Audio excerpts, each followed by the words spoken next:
Good morning friends आज हम लोग एक बहुत बढ़िया एडिटोरियल द हिंदू में पब्लिश हुआ है। क्या इंडिया को अपनी फॉरेन पॉलिसी चेंज कर लेनी चाहिए, इसके बारे में विस्तार से बात करते हैं। दोस्तों, कुछ साल पहले भारत को पूरे इंडियन रीजन और सेंट्रल एशिया में एक उभरती हुई महाशक्ति के रूप में देखा जाता था। हम सार्क जो कि south Asian association for regional corporation group के लीडर थे। नेपाल के साथ हमारे अच्छे संबंध थे। श्रीलंका और बांग्लादेश के साथ अच्छी बॉन्डिंग और बहुत बड़ा इन्फ्लुएंस हमारा था उन देशों पे। ईरान के साथ भी बहुत तरह के मल्टीलेटरल प्रोजेक्ट्स थे।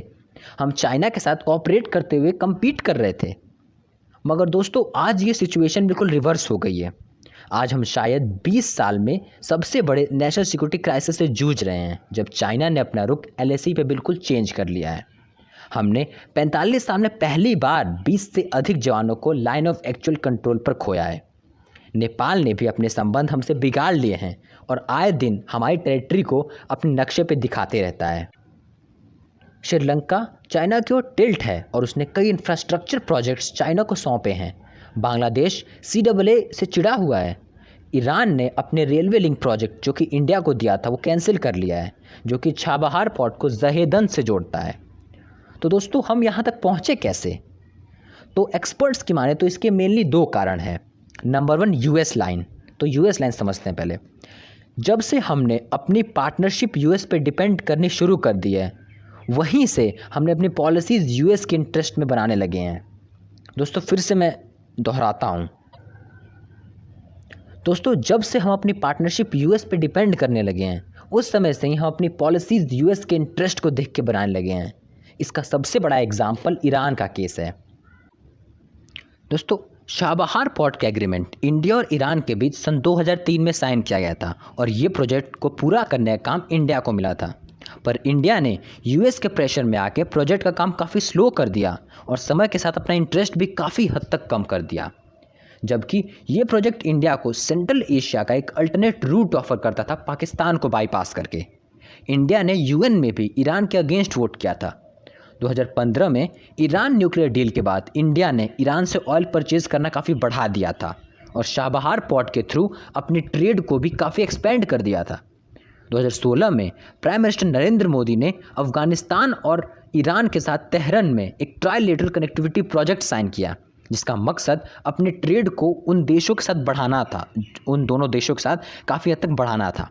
मगर 2018 में जब से डोनाल्ड ट्रंप ने ईरान न्यूक्लियर डील से US को हटा दिया और ईरान पे कई तरह के सैंक्शंस लगा दिए, तब इंडिया ने भी US से अपनी दोस्ती निभाते हुए ईरान से ऑयल एक्सपोर्ट बिल्कुल ज़ीरो कर दिया और जो ट्रेड हमने छाबहार पोर्ट के थ्रू एक्सपेंड किया था वो हमने ज़ीरो कर दिया, बिल्कुल ज़ीरो कर दिया हमने अपना ट्रेड भी।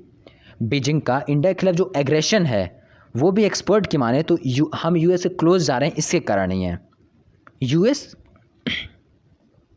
US के साथ इंडिया एक मिलिट्री और स्ट्रेटेजिक पार्टनर बन रहा है और US ये बात जानता है कि इंडिया एक बहुत बड़ा रोल प्ले करेगा चाइना का पैसिफिक रीजन में इन्फ्लुएंस कम करने के लिए।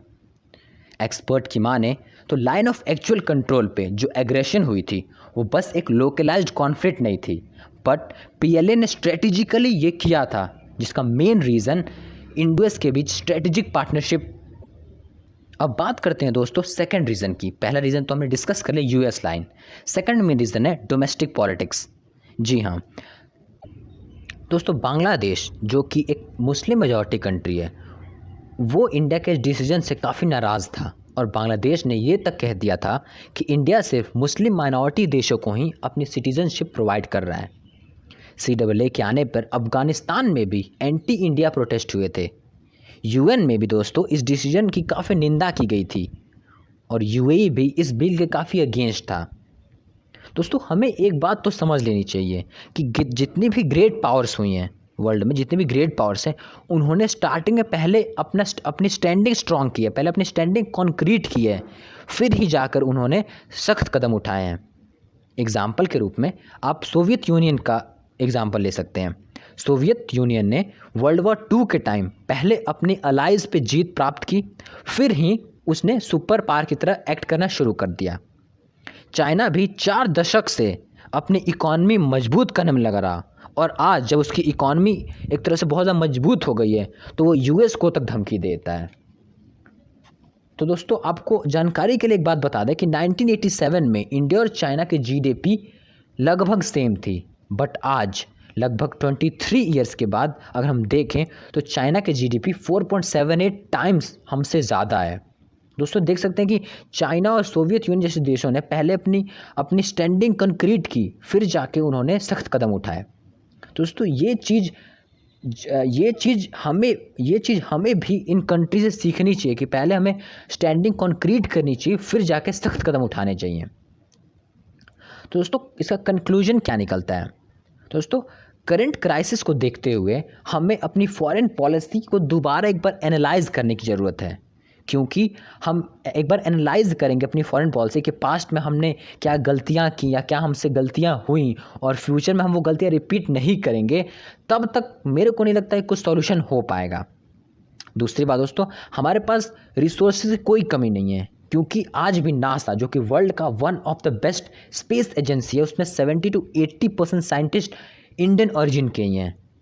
तो दोस्तों हमारे पास रिसोर्सेज की बिल्कुल कमी नहीं है, कमी है तो स्ट्रेटजी की कमी है। दोस्तों अगर आप ऐसा ही रोज़ करंट अफेयर और एडिटोरियल का एक्सप्लेनेशन चाहते हैं तो चैनल सब्सक्राइब कर लीजिए। धन्यवाद।